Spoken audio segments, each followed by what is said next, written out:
Consegue entender? Olhe bem, a incredulidade é uma arma maligna, que nos impede de ter intimidade com Deus. Olhe bem, vos afaste do Deus vivo. Isto é, perder a presença de Deus. A incredulidade é o estado da apostasia. A gente fala, é frieza, sim, mas a raiz é a incredulidade. É a incredulidade. Essa é a definição da incredulidade, de um coração duro, que não se deixa convencer, que resiste. Aí você entra em pontos delicados, daqueles que resistem ao Espírito Santo, daqueles que entristecem ao Espírito Santo e daqueles que apagam o Espírito Santo de suas vidas. Incredulidade. Incredulidade é um pecado que afronta Deus diretamente. Aqui, eu quero dar um passo mais além, porque nosso tempo já está indo embora. Quantas vezes Deus não pode conosco, irmãos? Quantas vezes Deus, e vou colocar isso também com muito cuidado, não interprete de forma errada. Quantas vezes Deus não pode conosco? Para Deus não existe o impossível. Deus não conhece nenhuma dificuldade, nenhuma impossibilidade. Deus é Deus do impossível. Mas existe algo que impede Deus de agir. A incredulidade, como nós vimos lá em Nazaré. Vou dar um outro exemplo para vocês. Lá em Gênesis capítulo 32, versículo 25, tem aquela luta do anjo com Jacó. Você se lembra disso? Lá no Vale de Jaboque, Jacó, ele tem uma luta com o ser espiritual. Essa é uma luta muito profunda, irmãos. Eu fico assim, coçando minha língua com vontade de entrar nessa luta, mas não dá. Mas é uma luta muito interessante. Porque o que a gente descobre nessa luta, que a face de Deus está envolvida ali, que tem a ver com algo muito profundo, na experiência do cristão com Deus. Mas existe um detalhe, eu quero me ater apenas ao versículo 25, quando diz assim: vendo este, um anjo, e anjo aqui, eu me atrevo a dizer, tem uma consonância cristofânica. Aí diz assim: vendo este que não podia com ele, tocou-lhe na articulação da coxa. A articulação da coxa, segundo a medicina, é o nervo mais duro do corpo humano. E o anjo tocou na articulação da coxa de Jacó. Todos nós sabemos que Jacó representa uma pessoa com o coração petrificado, duro. Jacó, ele representa um cristão carnal. Um cristão carnal. Ele é uma figura importante aqui nesse estudo. Olhe bem essa frase: não podia com ele. Existe uma tradução que chega mais próximo do hebraico, que diz assim: não podia vencê-lo. Oh, irmãos, como que Deus não podia vencer um homem? A luta ali não era no sentido natural, era espiritual. É claro que tocou de forma física na articulação da coxa dele, mas a questão ali envolvia muito mais as esferas espirituais, onde Deus deseja nos ganhar. E aí diz assim: não podia vencê-lo. Aqui há algo muito interessante. Lá em Eclesiastes capítulo 1, versículo 15, diz assim: aquilo que é torto não se pode endireitar. Eclesiastes 1,15. Aquilo que é torto não se pode endireitar, até o Filho de Deus encarnar, se tornar o carpinteiro de Nazaré. Aí pau que nasce torto, ele conserta. Não morre torto, ele conserta. E foi o que ele fez com Jacó. Ele transformou Jacó. Ele tocou na articulação da coxa dele. Irmãos, existe um nervo duro dentro de nós, é o nosso coração. Por isso o Senhor diz: filho meu, dá-me o teu coração, dá-me os teus afetos, dá-me. Este é um clamor de Deus. E aí você vê algo muito sério, que envolve a nossa vida, nessa luta da espada do Espírito. Quando você estuda essa exortação aqui, essa terceira exortação, o perigo da apostasia, ela abrange todo este capítulo 4. Todo esse capítulo 4 está dentro dessa apostasia, ou dessa exortação à apostasia. E você vai ver que aqui, no versículo 11 está assim do capítulo 4.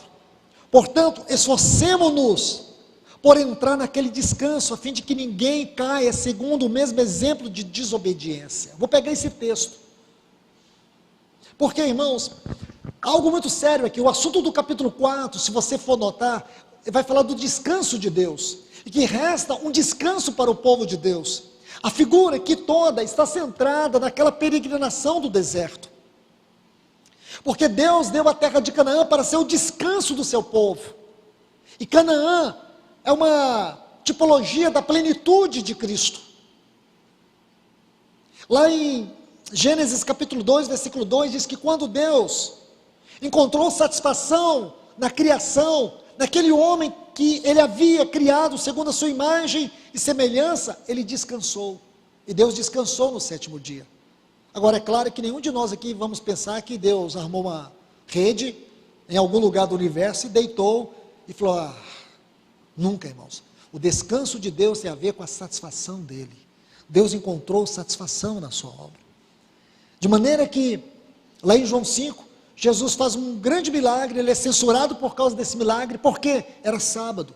Aí ele diz assim, meu pai trabalha até agora, e eu também, porque quando o homem caiu, Deus perdeu o seu descanso, o seu prazer.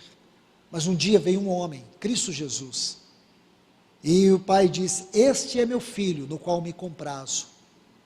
Tanto na tentação, como lá na transfiguração, os céus se abriram sobre ele, e o pai deu um testemunho sobre o seu filho, porque agora aquele filho, ele é o prazer do pai, e tudo que Deus está edificando acerca da igreja, é baseado na pessoa e na obra do seu filho. O que quer dizer, se em Cristo Deus encontrou o prazer aqui na terra, significa que a igreja precisa ser o lugar de satisfação de Deus, e nós estamos sendo conduzidos para esse descanso. Então, meus irmãos e irmãs, deixe-me concluir. Vamos aqui encerrar, por favor. No final do capítulo 4, eu vou ter que dar um salto muito grande, vou perder essa parte do descanso aqui, mas depois essa sinopse poderá ser estudada aí nas reuniões da igreja, nas casas, e vocês poderão desfrutar um pouco mais sobre essa parte do capítulo 4. Vamos só concluir aqui com os versículos 14 e 16. O versículo 14 do capítulo 4 diz assim, tendo, e essa palavra é muito importante nessa epístola, que é uma segurança firme, tendo. Um outro lugar onde você pode traduzir essa palavra, capítulo 10, versículo 19, tendo, pois, intrepidez. O capítulo 10, versículo 19, é como uma moldura desses versículos aqui, o 14 a 16 do capítulo 4, é como uma moldura. Tendo, pois, Jesus, o Filho de Deus, como grande sumo sacerdote, é exagero, viu, irmãos? É exagero linguístico. Grande sumo sacerdote não combina, só combina em português, mas se você for ler exatamente como está escrito, é redundância. Eu diria assim, o cúmulo do pináculo da redundância.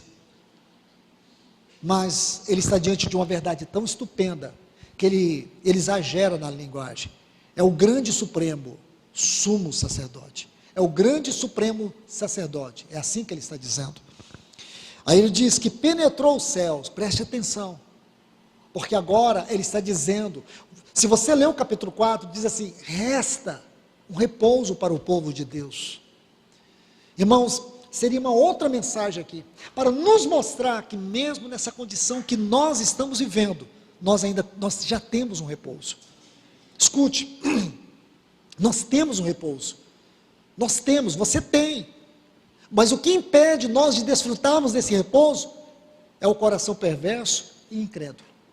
Aí ele diz, conservemos firme, essa frase, conservemos firme, ela tem uma tradução linda, no capítulo 6, versículo 18, está assim, lançar mão da esperança proposta, e essa esperança proposta é um outro assunto dentro desse livro, lançar a mão da esperança proposta, da esperança vindoura, é uma outra forma de dizer assim, o antegozo da nossa vida eterna.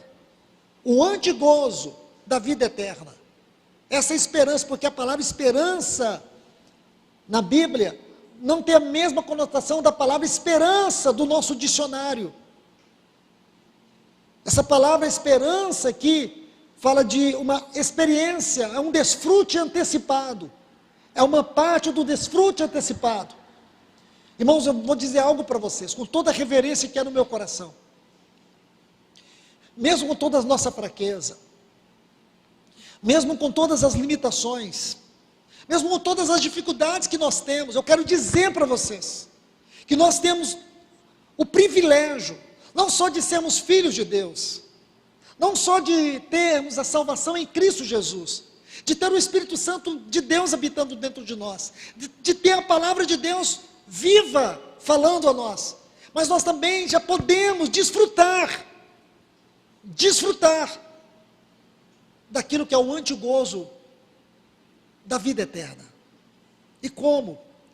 Por isso que o assunto aqui é um coração incrédulo, que nos afasta de Deus, pela fé.